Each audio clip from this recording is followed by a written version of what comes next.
샬롬 8월 14일 금요일입니다.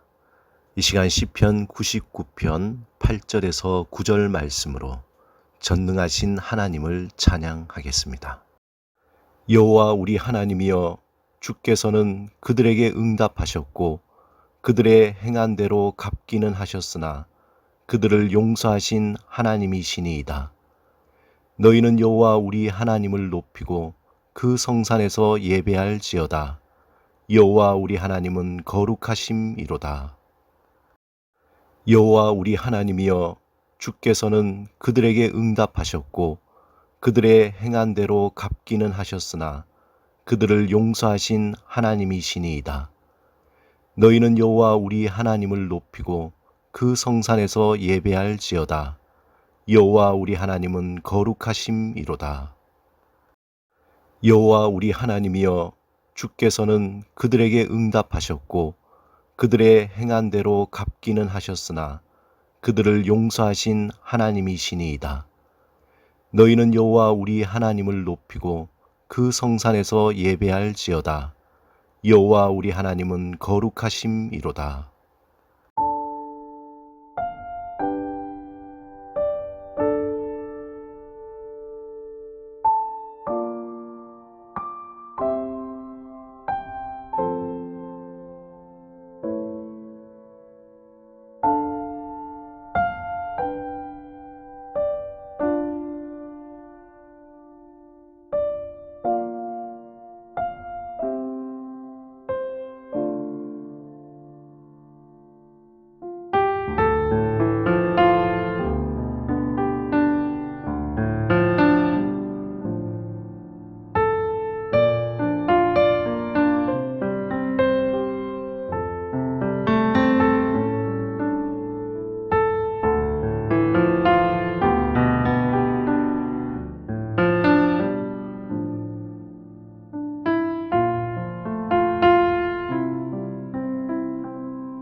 오늘 함께 묵상하실 말씀은 에베소서 3장 14절에서 16절 말씀입니다.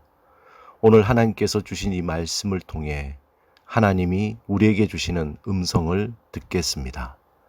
먼저 말씀을 마음을 다해 3번 읽겠습니다.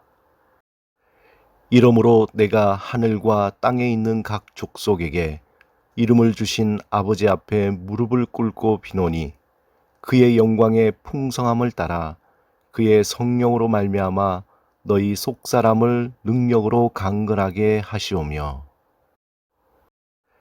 이러므로 내가 하늘과 땅에 있는 각 족속에게 이름을 주신 아버지 앞에 무릎을 꿇고 비노니 그의 영광의 풍성함을 따라 그의 성령으로 말미암아 너희 속사람을 능력으로 강건하게 하시오며, 이러므로 내가 하늘과 땅에 있는 각 족속에게 이름을 주신 아버지 앞에 무릎을 꿇고 비노니 그의 영광의 풍성함을 따라 그의 성령으로 말미암아 너희 속사람을 능력으로 강건하게 하시오며. 사람들을 만나서 사귐을 갖다 보면 꼭 그런 것은 아닌데 대체로 크게 세 유형의 사람이 있다는 것을 알게 됩니다. 첫째는 말만 하는 사람이 있는가 하면, 둘째, 자신이 말한 것을 꼭 실행하는 사람이 있습니다.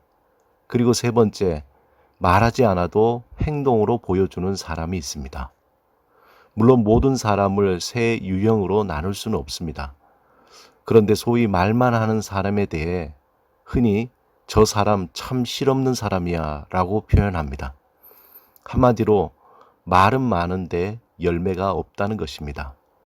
자신의 일에 대해서 떠벌이지만 정작 그 일에 대해 단 한 가지도 행동으로 옮기지 못하거나 다른 사람 일에 대해서 태산을 지어줄 것 같이 말하지만 어떤 도움도 주지 않고 말만 하는 사람입니다.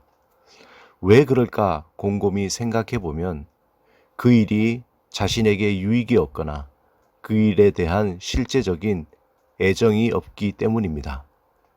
왜냐하면 인간의 행동이라는 것은 생각이나 말에서 나오는 것이 아니라 마음에서 나오는 애정, 즉 사랑에서 나오기 때문입니다. 바울은 이미 하나님의 비밀이 하나님이 선택한 자들을 통해서 궁극적으로 교회를 통해서 세상에 전해진다고 에베소 교인들에게 말했습니다. 그리고 오늘 본문 14절에는 그러므로라고 말하고는 갑자기 하나님께 간절히 기도를 하게 됩니다.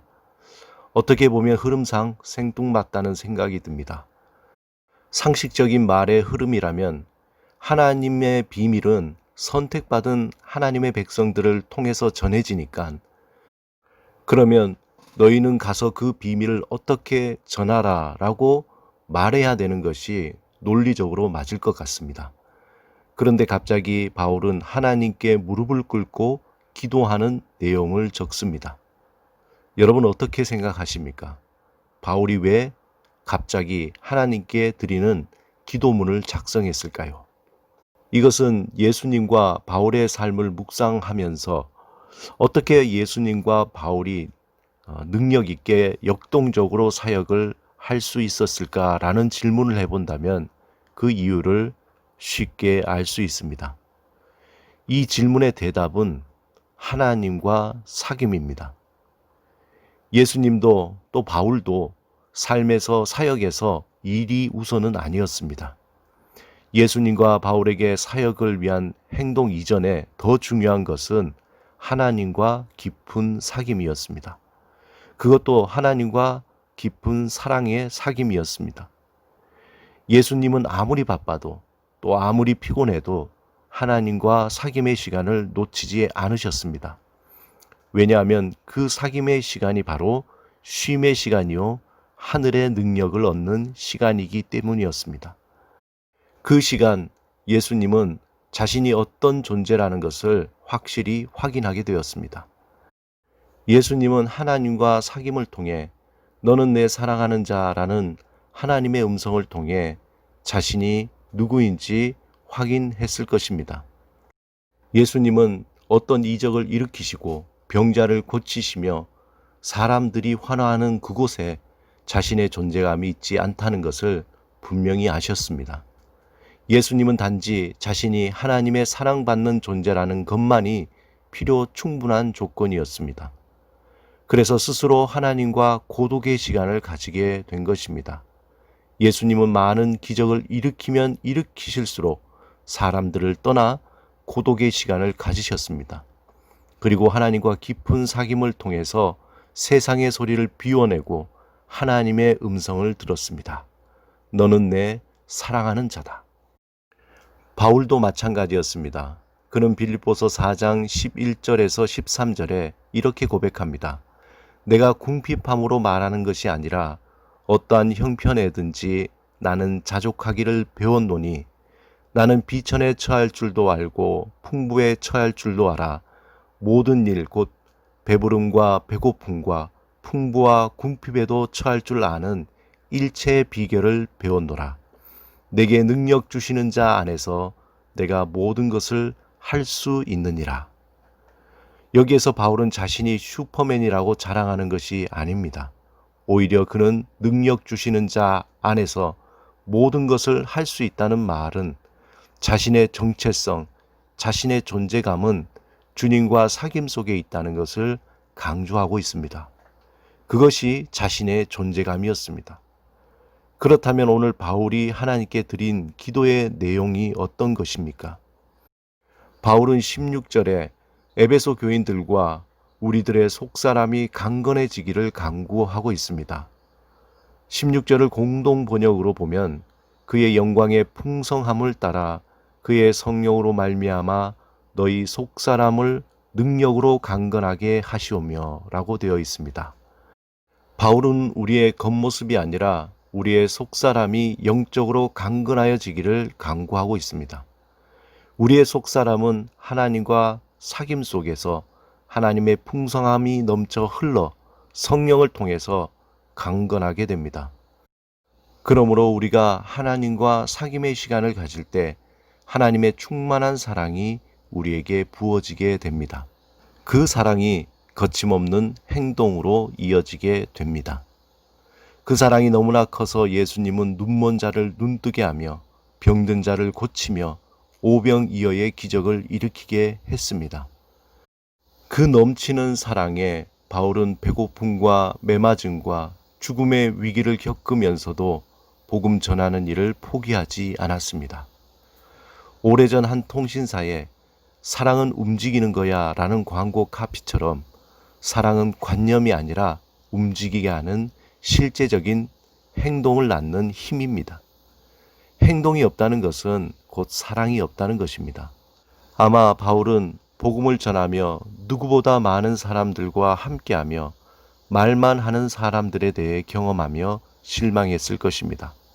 특별히 인간적인 어떤 유익도 주지 못하고 헌신만 요구되는 복음을 전하는 일에 가장 중요한 것이 말이 아닌 하나님과 사귐에서 흘러나오는 사랑이라는 것을 깊이 깨닫게 되었을 것입니다. 곧 그 사랑이 위대한 행동을 만들어낸다는 것을 뼈저리게 경험을 통해 깨달았을 것입니다. 오늘도 하나님은 우리를 통해 하나님의 비밀인 복음을 세상에 나타내고자 하십니다. 하나님과 깊은 사귐을 통해 내려지는 그 충만한 사랑이 우리 안에 넘쳐나서 우리의 삶의 자리에서 구체적인 행동으로 나타내는 하나님의 사람이 되시기를 주님의 이름으로 축원드립니다. 함께 기도하시겠습니다. 주님, 우리의 겉모습이 아니라 우리의 속사람이 하나님과의 사귐을 통해 강건하여지며 삶의 자리에서 구체적으로 하나님의 복음을 증거하게 하여 주옵소서. 예수 그리스도 이름으로 기도드립니다. 아멘.